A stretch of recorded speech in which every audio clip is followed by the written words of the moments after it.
Yesterday we started the problem, we didn't finish it. So we started number 8. So survey 500 teenagers. So the survey was a sample of 500, right? The population was all US teenagers from 14 to 18. So you guys were the population. Okay? They took a sample of 500.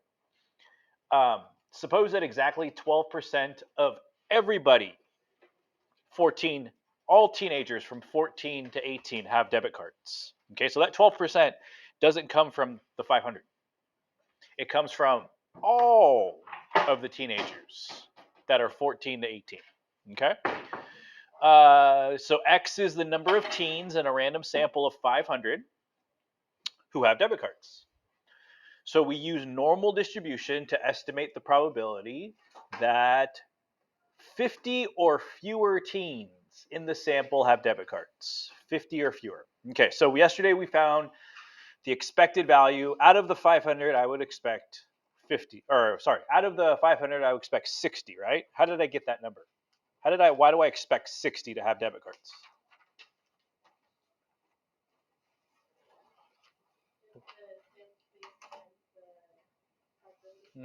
It's the fixed number, n, times the probability.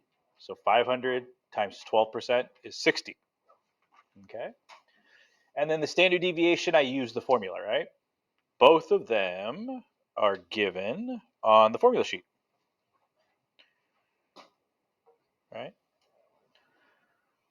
Okay, so we use those. Now we have to figure out normal distribution. So that's where the curve comes in. That's where the curve comes in. Once we draw the curve, we always label the mean, right? So what is the mean going to be? 60, right? That's the expected value, 60. Okay. The question itself is asking what? 50 or fewer. So this was what I'm trying to find out. 50 or fewer, right? So that's less than or equal to 50. Less than or equal to 50. That's what I'm trying to figure out. 50 is, let's say, right about there.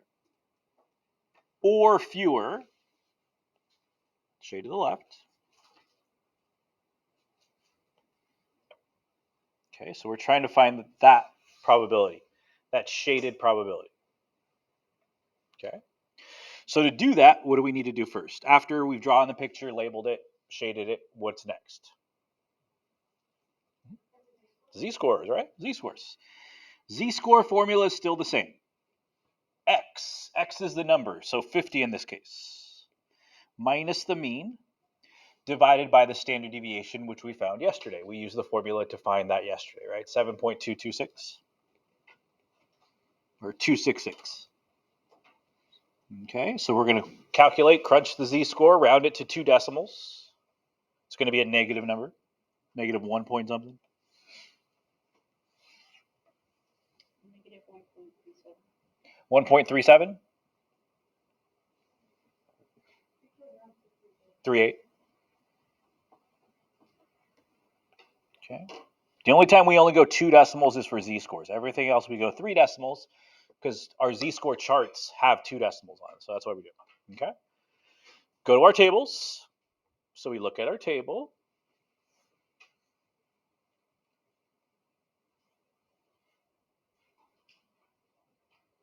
Negative 1.38.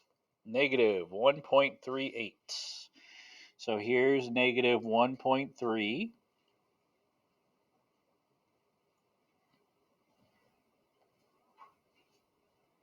With 0.8. They cross at 0.0838. 0.0838.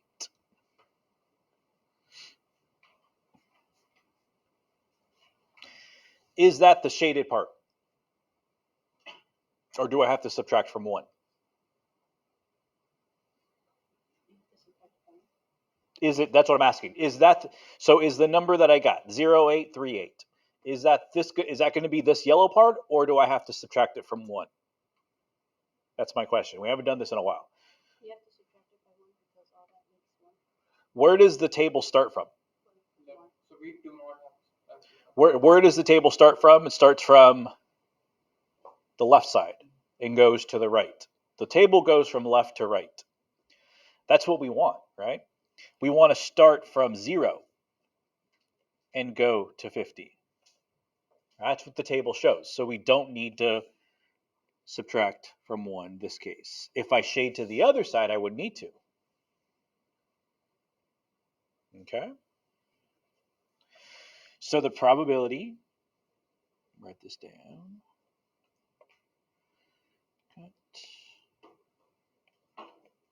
So the probability of 50 or fewer is 0.0838. Okay.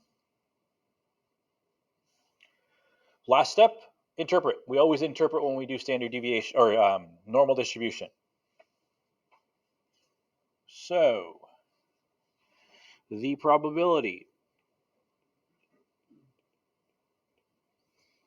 that 50 or fewer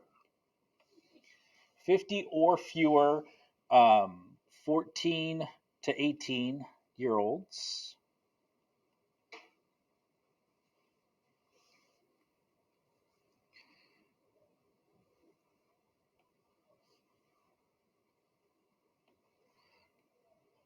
in the sample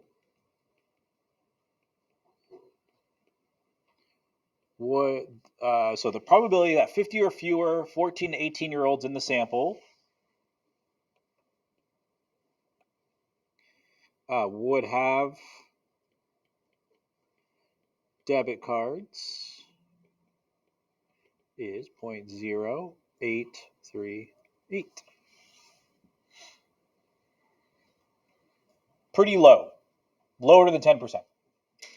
Does that make sense? Should it be on the lower side? Because,